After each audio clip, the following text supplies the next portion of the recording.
खुशामदीद। मैं मोहम्मद इमरान इस्तकबाल करता हूँ आपका राजस्थान सरकार और वेदांता के CSR इनिशिएटिव ई कक्षा में, जिसके टेक्निकल पार्टनर हैं मिशन ज्ञान। आज की इस क्लास में मुताला करेंगे बच्चों हमारी दरसी किताब गुलिस्तान अदब के हिस्सा नज़्म के सबक नंबर 7 का, और इस सबक का उन्वान है गज़ल। यहाँ बच्चों राजेंद्र मनचंदा बानी की गज़ल दी गई है। ज़मा मका थे मेरे सामने बिखरते हुए, मैं ढेर हो गया तोले सफ़र से डरते हुए। बड़ी खूबसूरत गज़ल है, नए अंदाज की गज़ल है। जदीद गज़लगो में जदीद शोरा के अंदर आप शुमार होते हैं। रामचंद्र बानी का जदीद शायरी के लिए बड़ा नाम है। नासिर काज़मी के अहम असर हैं और नासिर काज़मी के अंदाज़ की ही आप गज़लें लिखते हैं। आपने भी गज़ल का हाथ उस वक्त थामा जब गज़ल को प्रोपेगेंडे का शिकार बनाया जा रहा था, गज़ल से दूरी बनाई जा रही थी। आपने उस वक्त गज़ल के अंदर हाथ आजमाई की, बहुत उम्दा किस्म की गज़लें लिखी और आने वाले शोरा की, आने वाली नस्लों की भी आपने रहनुमाई की। आपने उस अंदाज़ की गज़लें लिखी जो आने वाली नस्लों की नज़ीर हैं। आपके बाद के कई शोरा ने आपकी इत्तिबा की, आपके अंदाज़ की ही गज़लें लिखी। राजेंद्र मनचंदा बानी का उर्दू गज़ल के अंदर और जदीद गज़ल के अंदर बड़ा नाम है। जदीद गज़लों की आपने जो खिदमत की है वो बड़ी काबिल तारीफ़ है। यहाँ बच्चों सबक दिया गया है। सबक में राजेंद्र मनचंदा बानी की गज़ल है। सबक को मैंने 3 हिस्सों में तकसीम किया है। पहले हिस्से में हम राजेंद्र मनचंदा बानी का तारुफ हासिल करेंगे। ये जो आप तस्वीर देख रहे हैं ये बानी साहब की तस्वीर है, और इसके बाद अगले हिस्से के अंदर हम गज़ल का मुताला करेंगे, और इसके बाद जो तीसरा हिस्सा होगा वो गज़ल से मुतालिक दरसी किताब में दिए गए सवाल जवाब के ऊपर मुनहसिर होगा। तो हम शुरू करते हैं सबक का पहला हिस्सा, जिसका उन्वान है राजेंद्र मनचंदा बानी का तारुफ। यहाँ हम बानी की ज़िंदगानी के हवाले से मालूमात हासिल करेंगे, कुछ ज़िंदगानी के हवाले से भी, और साथ ही तर्ज तहरीर की और कलाम की खुसूसियात के हवाले से भी मालूमात हासिल करेंगे। नई गज़ल के लिए जाने जाते हैं, नई अंदाज़ के लिए जाने जाते हैं। गज़ल को एक नया आहंग आपने बख्शा। जिस तरह से नासिर काज़मी की गज़ल जादू की कैफियत रखती हैं, सहर का ताकत रखती हैं अपने अंदर, उसी तरह बानी की गज़लों के अंदर भी एक अलग तरह का नशा मिलता है। धुंधलके का एहसास होता है और धुंधलके के साथ ही क्लासिक के अंदाज़ को आपने बनाए रखा है।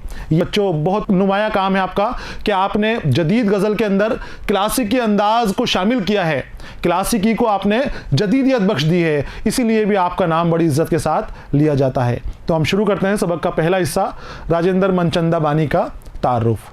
बच्चों 1932 में पैदा हुए थे। विलादत का साल आपको लिख लेना है राजेंद्र मनचंदा बानी का, और 1981 में आपका इंतकाल हुआ। मुल्तान जो कि पाकिस्तान में है आप पैदा हुए थे, और दिल्ली के अंदर आपका इंतकाल हुआ था। आपको भी मुल्क की तकसीम के बाद अपना वतन तर्क करके हिंदुस्तान आना पड़ा था। यानी हिजरत का दर्द, हिजरत का गर्म जो नासिर काज़मी ने झेला था वो आपने भी देखा था और बहुत करीब से देखा था। बड़ी दुख दर्द और तकलीफ़ों का सामना किया था, बड़ी परेशानियों का सामना किया था। हिजरत का गम बच्चों बहुत बड़ा गम है।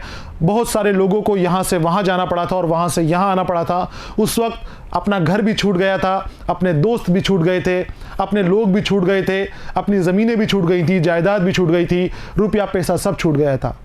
यहाँ से वहाँ गए, उनके भी बाद तक बहुत ख़राब हालात रहे, और वहाँ से यहाँ आए, उनकी ज़िंदगी भी बड़ी मुश्किलों में, परेशानियों में गुजर बसर हुई।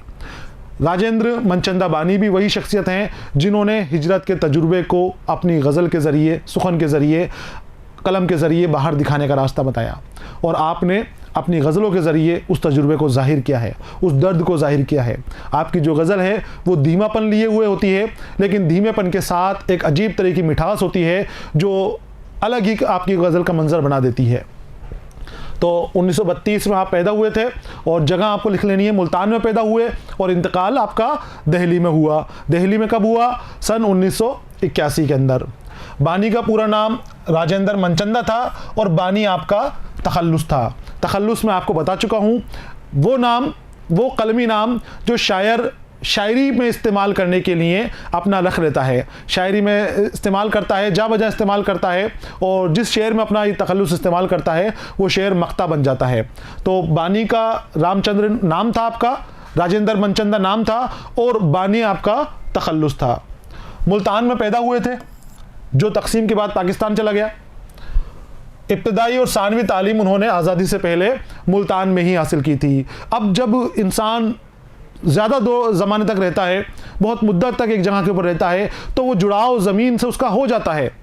वो अपने आप को वहीं पर हमेशा मानता है जिस जगह वो पैदा हुआ था, जिस जगह से वो जुड़ा हुआ था। राजेंद्र मनचंदा बानी भी तकसीम के बाद पाकिस्तान से हिंदुस्तान तो आ गए, लेकिन आपका जहन और आपकी रूह हमेशा मुल्तान में रही। मुल्तान की गलियों को आप याद करते रहे, मुल्तान की ज़मीन को आप याद करते रहे। आज़ादी के बाद वो अपने ख़ानदान के दूसरे अफराद के साथ दिल्ली मुंतकिल हो गए। यहाँ भी उन्होंने दरस व तदरीस के पेशा इख्तियार किया। दिल्ली में आ गए और दिल्ली में भी आपने बच्चों को इल्म देने का तरीका अपनाए रखा, दरस व तदरीस का काम अपना जारी रखा और मुलाजिमत के दौरान मुआशियत में एमए किया। मुआशियत इकोनॉमिक के अंदर आपने एमए किया, जिसे मुआशियत कहा जाता है और यहीं इनका इंतकाल हुआ। दिल्ली में ही आपका इंतकाल हो गया। यह है आपकी ज़िंदगी से मुतालिक अहम मालूमात।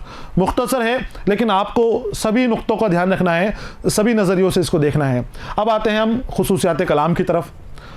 बानी का ताल्लुक़ उर्दू के नए शायरों की उस नस्ल से है जिसने नासिर काज़मी और खलीलुर रहमान आज़मी के बाद गज़ल को एक नया रंगो आहंग अता किया। बच्चों, ये जो दौर है बानी का, जो गज़ल लिख रहे थे आज़ादी के बाद वाला दौर, ये दौर ऐसा था कि जब तरक्की पसंद शायरों का दबदबा था, तरक्की पसंद शोरा को हर तरफ पूछा जाता था, इसी तरह की शायरी की जा रही थी और गज़ल को बुरी नज़रों से देखा जाता था। यानी गज़ल को कहना अच्छा नहीं माना जाता था। हर आदमी, हर शख्स गज़ल की बुराई करने में लगा हुआ था। इस वजह से बड़े बड़े शायर गज़ल से दूर हो गए थे। एक तरह से आप मान लीजिए कि गज़ल के ख़िलाफ़ प्रोपेगेंडा फैलाया जा रहा था और गज़ल उस प्रोपेगेंडे का शिकार थी। जब बड़े शोरा ने दूरी बना ली तो छोटे शायर तो अपने आप दूर हो गए, क्योंकि महफिलों में गज़ल को पसंद नहीं किया जा रहा था, नज़में पसंद की जा रही थी, नई तर्ज की बातें पसंद की जा रही थी। और ये सब इसलिए हुआ था क्योंकि गज़ल को मौज़ूआत के कैद में जकड़ दिया गया था। गज़ल के अंदर हुस्न और इश्क की बातें हो रही थी, हुस्न परस्तिश हो रही थी। ऐसे मौज़ूआत का इस्तेमाल हो रहा था जो आवाम को फ़ायदा ना पहुँचा सके। लोगों के करीब नहीं थी गज़ल। तरक्की पसंद शायरों ने गज़ल को लोगों के करीब करने की कोशिश की, लेकिन बीच के दौर के अंदर फिर से गज़ल अपने पुरानी हैयत पे लौट आई तो इसको तर्क कर दिया गया और गज़ल को दूर कर दिया गया। नासिर काज़मी और मनचंदा बानी ने उस दौर में गज़ल का हाथ थामा जब गज़ल से लोग दूरी बनाए हुए थे। इसीलिए कहा गया है कि नासिर काज़मी और खलीलुर रहमान आज़मी के बाद गज़ल को एक नया आहंग देने वालों में आपका नाम लिया जाता है। बड़ी इज्जत के साथ आपका नाम लिया जाता है इस काम के लिए। आपने गज़ल को लोगों की ज़िंदगी से काम किया, लोगों की ज़िंदगी के करीब किया, काम की बना दी गज़ल को। गज़ल के ज़रिए एहसासात का, जज्बात को आपने ज़ाहिर किया, नए मौज़ूआत का इस्तेमाल किया, इंसानी ज़हनी कश्मकश, अंदर के जज्बात, इंसान क्या चाहता है, क्या बनना चाहता है, क्या हो जाता है, इस तरह के मौज़ूआत का आप सभी ने मिलकर गज़ल के अंदर इस्तेमाल किया। इस तरह से गज़ल दोबारा फ़रोग़ पा गई, दोबारा अपनी ऊंचाइयों को पा गई। हालांकि उसको गज़ल को वो फ़रोग़ नहीं मिला जो शुरुआती दौर के अंदर मिला था, लेकिन फिर भी बहुत उम्दा किस्म की, बहुत अच्छे किस्म की गज़ल गोई आपने की है। आपने जब गज़लें लिखी तो उन गज़लों के अंदर इंसानी ज़िंदगी से ताल्लुक़ रखने वाले मौज़ूआत का इस्तेमाल किया। मज़दूरों से, जो दबे कुचले लोग हैं, मज़दूर हैं, इनके मामलों को, इनके मसलों को गज़ल के ज़रिए आपने ऊपर लेकर आए, मंजर आम पर लेकर आए, लोगों को बताया और उसके बाद फिर गज़ल आगे बढ़ी और आज भी अपनी रफ्तार के दौर के अंदर है, रफ्तार को पकड़े हुए है। तो जो नई दौर की गज़ल है, नए अंदाज की गज़ल है, ये जो नई गज़ल कही जाती है, ये इन्हीं गज़लात को कहा जाता है। बच्चों, गज़ल को दो हिस्सों में बांटकर हम मुताला कर सकते हैं। एक होती है क्लासिकी गज़ल और एक होती है जदीद गज़ल। क्लासिकी गज़ल हुस्न और इश्क की गज़ल है, ऐसी शायरी है जहाँ पर हुस्न और इश्क की बातें की जाती हैं, वहाँ पर ऐशो इशरत की बातें की जाती हैं, आशिक व माशूक की बातें करती जाती हैं। गुलो लाला, शमा परवाना, लैला मजनू, इस तरह के मौज़ूआत का उन गज़लों में इस्तेमाल किया जाता है। तरन्नुम होती है, बहर होती है और बड़ी खूबसूरत गज़लें वो मानी जाती हैं हुस्न के एतबार से। लेकिन वो गज़लें इंसानी ज़िंदगी के करीब नहीं थीं।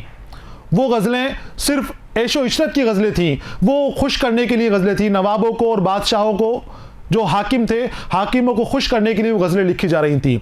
उन गज़लों का ज़िंदगी से कोई सरोकार नहीं था। लेकिन जो जदीद गज़लें आई हैं, जदीद नज़में आई हैं, जदीद शायरी है, इस शायरी ने सुखन को इंसान के करीब कर दिया है।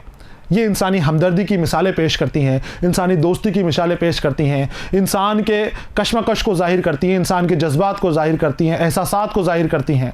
जो बीत रही है, जो सामने आ रहा है, जो मुआशी तंगी है, रुपयों पैसों की कमियां हो जाती हैं, लोगों के सामने और भी बहुत सारे मसले पेश हैं, उन मसलों को इस नई नज़्म के ज़रिए जदीद अंदाज के अंदर पेश किया जाता है। साथ ही नई जो टेक्निक होती हैं, साइंसी मसाइल हैं, इनको पेश किया जाता है, नई तकनीकों को पेश किया जाता है, नई नई इजादात को पेश किया जाता है, नए मौज़ूआत के ऊपर बात की जाती है, उन मौज़ूआत के बारे बात की जाती है जो ज़िंदगी से ताल्लुक़ रखते हों। वो ख़याली बातें नहीं की जाती इसके अंदर, इसमें हकीकी बातें की जाती हैं, और क्लासिकी गज़ल के अंदर ख़याली बातें की जाती थी। आपने मनचंदा बानी ने गज़ल के अंदर क्लासिकी को जदीदियत से जोड़ दिया था। आपने ख़याली बातें तो की, लेकिन ख़याली बातें वो की जो इंसानी ज़िंदगी को फ़ायदा पहुंचा सके, जो इंसान की जद्दोजहद को, उसकी कोशिशों को नुमायां कर सके, इंसान के कामों को बाहर ला सके। इस तरह की आपने गज़ल गोई की, इसीलिए आपका नाम मशहूर है, इसीलिए आपका नाम जाना जाता है। उनकी गज़ल एक नई तर्ज़ एहसास के साथ नुमाइंदगी करती है। बानी के अशार में धुंधलके की कैफियत नुमाया है, यानी हमें सामने होता हुआ नज़र आता है, लेकिन सफाई के साथ चीज़ें नज़र नहीं आती। थोड़ा सोचने के बाद, थोड़ा गौर करने के बाद, धीमे लहजे की गज़ल होती हैं, गौर करने के बाद, बार बार पढ़ने के बाद उसके मानों की वजाहत हमारे ऊपर होने लगती है कि बानी कहना क्या चाहते हैं, किस तरफ इशारा कर रहे हैं। साफ तौर पर हमें नज़र नहीं आता कि क्या पैगाम वो दे रहे हैं। उनकी ज़ुबान और बयान में भी ताजगी बहुत है। नएपन के बावजूद उनकी शायरी में क्लासिकी लब्बो लहजा मिलता है। वो नित नए मज़ामीन पैदा करते हैं और नई उर्दू गज़ल की रिवायत में अपनी एक अलग पहचान रखते हैं। बानी की शायरी ने उनके बाद के गज़ल गोयों को भी मुतासिर किया है, यानी बानी के जो अंदाज़ था शायरी का, उसके बाद बानी के बाद जो शायर आए उन्होंने भी उस अंदाज़ को अपनाया। नए तजुर्बे करते हैं, नए अल्फाज का इस्तेमाल करते हैं, नई नई चीज़ों का इस्तेमाल करते हैं। गज़ल के अंदर नया असलूब है, नया तरीक़ा है, नया अंदाज़ है, लेकिन क्लासिकी को भी उसमें शामिल कर लिया। उन्होंने कदीमियत से फ़रोग़ नहीं किया, उससे दूर नहीं हुए, उसको भी आपने फ़रोग़ देने की कोशिश की, उससे भी आपने क़रबत बनाने की कोशिश की। तो आपकी गज़ल बहुत खूबसूरत बन पड़ी है। इस तरह की गज़लें आपकी बन पड़ी हैं कि आपके बाद के शोरा ने भी आपकी इत्तिबा की, आपकी नकल की, और उसी अंदाज़ की गज़लें आपने लिखने की कोशिश की। तो फ़रोग़ देने वालों के अंदर, जदीद गज़ल को फ़रोग़ देने वालों में आपका नाम आता है। नासिर काज़मी के साथ आपका नाम बड़ी इज़्ज़त के साथ लिया जाता है, बड़े अदब के साथ लिया जाता है। यहाँ बच्चों, मनचंदा बानी की ज़िंदगानी के हवाले से मुख्तसर मालूमात दी गई है, मुकम्मल हो गई है। हमने आपकी ज़िंदगानी के हवाले से भी मालूमात हासिल की, साथ ही तर्ज़ तहरीर और कलाम की खुसूसियात के हवाले से भी मुख्तसर मालूमात की है। इसके बाद के हिस्से में हम गज़ल का मुताला करेंगे। आपका भी गज़ल तक़सीम का दर्द बयान करती है। कई अशार तक़सीम का बयान करते हैं और कई अशार ज़िंदगी की सच्चाइयों को ज़ाहिर करते हैं।